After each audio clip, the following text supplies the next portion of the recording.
Play the game presented by Ford Trucks, Built Ford Tough. Jaylen Brown coming through with 22 points in this one, and here's two of them. Going baseline past Jalen Wells, the rookie. Going up strong, so again, Jaylen Brown with the 22 points, but the Celtics do fall in this one to the Grizzlies, 127-121. All right, time now to send it back out to D.D. Garden, back out to Drew Carter and Scal, and find out who won tonight's Tommy Award. Okay, Scal, intense game, physical game, a lot of guys diving around. Who's getting the Tommy Award? Yeah, today, if you think about this game and how it unfolded, I like the run that we made with Jaylen Brown was out there. Super aggressive.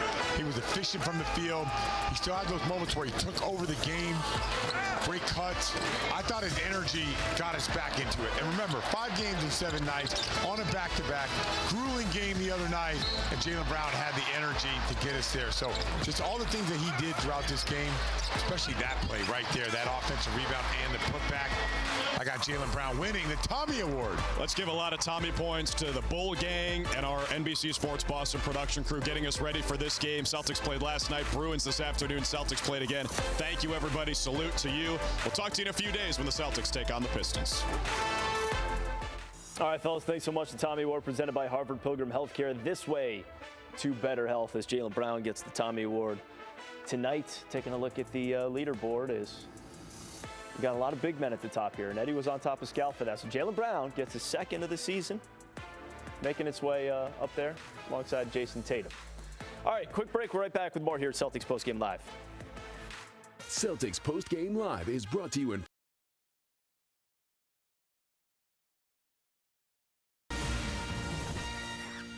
Celtics Postgame Plus is presented by your New England Ford dealers. Visit buyfordnow.com. Welcome into Celtics Postgame Plus. The C's fall to the Grizzlies 127-121. The final was a Jaren Jackson show, but then these two buckets by Desmond Bane, y'all, really just closed things out. He finished with 32 points on the night. The Celtics didn't have much of a response in that fourth quarter. It was a back and forth show. At one point, you do think, okay, Celtics, you know when the Celtics start to get hot. You know when D. White, all right, even if he's shooting 1 of 10 the other night and then doesn't have the greatest night. Drew Holiday, not hitting those corner threes that he used to hit last year. Can I give you those numbers, Kayla? Can you give me them? Can we start it off with that? All right, so Drew Holiday last year, 58.8% from the left corner, 62.5% from the right, total 60.4% this year. 10 for 28 in the left corner, 35.7%, 23.8% in the right corner, 30.6% overall halved his number. So look, do I think it's going to persist? No. I think Drew is, for whatever reason, having a tough time out of the gates, but we saw even last night when he's needed to kick it up, he can do it. Just for whatever reason, it's not falling. And until it does, teams are going to continue to challenge him. And so credit to the Grizzlies for pouncing while it's a weakness. On a team loaded with talent, they've decided that's the one area they could attack tonight. It worked. Will it work long term? No, I'm not overly confident. But Eddie, that happens, right? Like you go through a bit of a shooting drought time to time. Drew Holiday, we've seen him hit those corner threes plenty of times to Chris's numbers. Yeah, no question. He could definitely knock it down. And if this is going to be your game plan moving forward for other teams, if that's the game plan they're going to take, I'm with that. I'm cool. If you're going to continue to give a Hall of Famer, a guy that can knock down shots, a guy that you could trust in big-time moments to get his rhythm, then, good luck to you. But at the same time, when you don't have it going and you're not knocking the shots down, that's when you do have to make an adjustment as a coach sometimes to say, I got to put somebody out here to make them change their defensive scheme. But also, it's a show. Joe is showing trust as well. It's like, hey, man, you know what? They want to give this to you. I want you to get out of that slump. Like, whatever kind of shooting woes you're having right now, I believe you could get out of that. So I gotta ride with both sides. You know what I mean? I don't mind him sticking with him. I think one of the problems was, too, like, you probably wanted to go back to Sam and put him in the corner, but he has that adductor issue and had to leave the game. And so, I don't know, at one point I wanted to bubble wrap everybody on this team because it felt like KP turned the ankle, Derek got, banged his knee on Ja Morant. And I'm just like, get them off the court. This game is just way too jagged. And, credit to the Celtics for at least making it interesting, getting back in this thing. But this is what the Grizzlies do. And, you know me, I usually lose my mind after losses. I almost wanted that bubble wrap. This one I kind of, understand. It was tough. 5th game in 7 nights, second night of a back-to-back. and poor Drew Holiday just could not get a shot. And it wasn't that pretty. Not that pretty. It really wasn't pretty, and they still only lost by 6 points. Drew Holiday, he was 4 of 17 from 3, as Eddie was just talking about, 16 points at the half. He had 20 points last night. He leads the team tonight with 23. Here's what he had to say post-game. When you saw that they were laying off of you, what was your reaction, and how did that catch you off guard that they were going to let you shoot? It didn't catch me off guard. I felt like every team lets me shoot, even yesterday. Obviously, you got Jason and Jalen and people getting to the paint, and I'm usually the recipient of that. But tonight, some of them went in, some of them didn't. It was the most shots you've ever taken in a first half. How different did that feel compared to your role most nights? A little different, but you got to keep on shooting them. I'm too wide open not to. So, I honestly kind of liked it. It's been a while since I've been shooting that much. Just got to see one go in and two go in, and then from there, the floodgates will happen. But I'll continue to shoot it. Did it take you kind of a minute to adjust to that, the way that they were playing you? Nah, I saw it right away. I mean, Jaren Jackson was all the way in the paint and leaving my wide open, but every shot to me felt good. Just sometimes you got to see it going.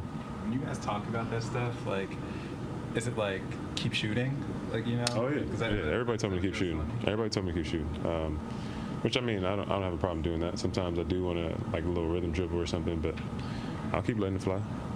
Did you notice, you broke your career high in threes early in the third quarter.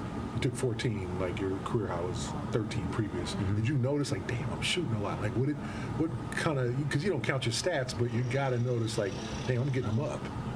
Yeah, I'm getting them up.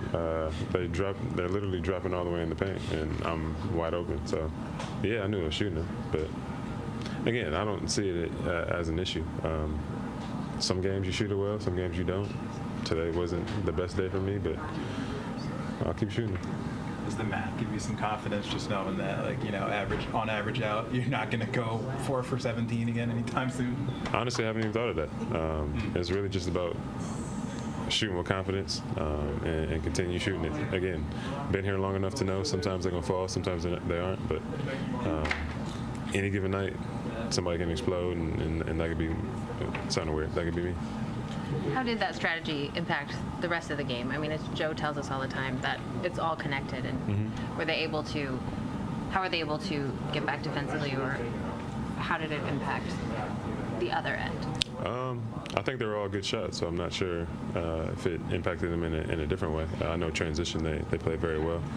I know a lot of the transition might have been through turnovers, but some of those shots and everything, again, I think they're a good shot. So, what kind of value is there to kind of a foreign game plan, you're kind of adjusting on the fly, career high? I think we do that every game, adjusting on the fly. Different things happen all the time. Being able to adjust, I feel like is a big key to our team. So I think we've done well with that.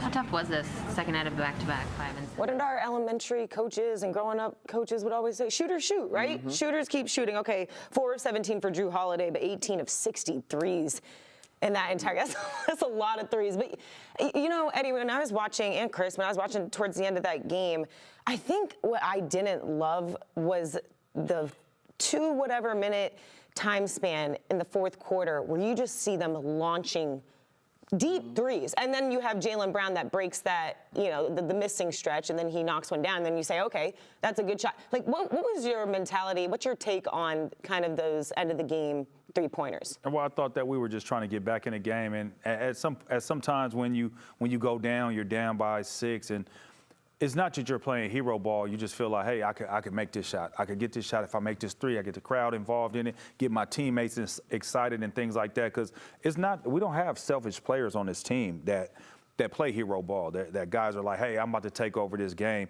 And I think Drew said it perfect, is that I was open. You know what I mean? I got to take those shots. You have to take those shots, because if you don't, then it becomes a psychological thing. It's like, oh, we in his head, he with us. Mm-hmm. And before you know it now, you're hesitant. No, you got to shoot that thing and let it fly, like he said, and let the chips fall where they may. If you knock them down, they're not going to be in that defense. You miss, then they're going to stay in it, and they're going to force you to play a different brand of basketball. But at the same time, again, I do not fault Drew Holiday for missing shots. You know, it's a miss or make league. Everybody says that. And if teams want to try to adopt this style of this defensive scheme to try to attack the Celtics, well, I feel good luck to them. 100. Because eventually, more than likely, 9 times out of 10, Drew going to be knocking those shots down. Or if they're healthy, if Sam's out there, if Al's out there, like they have other options that can beat you from the corner, you're going to get everybody involved. I just think this was just a weird situation in terms of, you know, they put the pressure on Drew and he just didn't make the shots. And I love that his confidence is there and that he says, you know, essentially, keep doing it. I'll make those shots. And I think that's the way the Celtics feel, and that's why Joe implored him to keep shooting. If they came out and just like you said, Eddie, if he was like, oh, man, we were so stunned that the team did this, and like, you know, I'm not shooting well, so of course the point. No, you got to project confidence because it's a copycat league. Other teams will try to put this pressure on you, and you got to make them pay. You know what, KP said something interesting.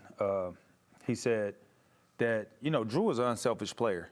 So when you start getting those shots and you're like, man, I gotta take it. You know, you might have a half count of, wait, I want to swing it, but I can't swing it. I'm wide open.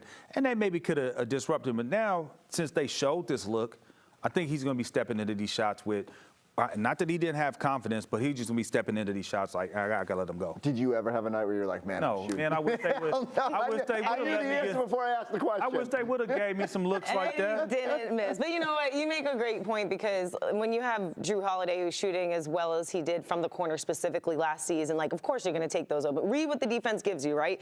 And when the Grizzlies were able to strategize the way they did against the two Jays that combined for 12 points in the first half, Drew Holiday going to shoot the ball. All right, Joe Mazzulla not questioning the team's lack of effort, but here's what he had to say post-game, standing by with Abby. Joe, you told me pregame it was all connected, offense and defense. Where was the breakdown? They were just great in transition. They had 41 points in transition, 28% transition rate.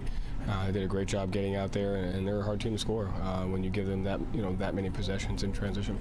Second night of a back-to-back, 5-7, 6-9. I know no excuses, but you got to be proud of the fight. I mean, we've been playing some good basketball lately. Tonight wasn't great, but process-oriented basketball we've been playing pretty well. So. Look at the film, get better, and move on. Yeah, what are the takeaways from this stretch? We'll go back to the film and watch it, but just continuing to get better at the details and the process of winning. Thank you. Thanks.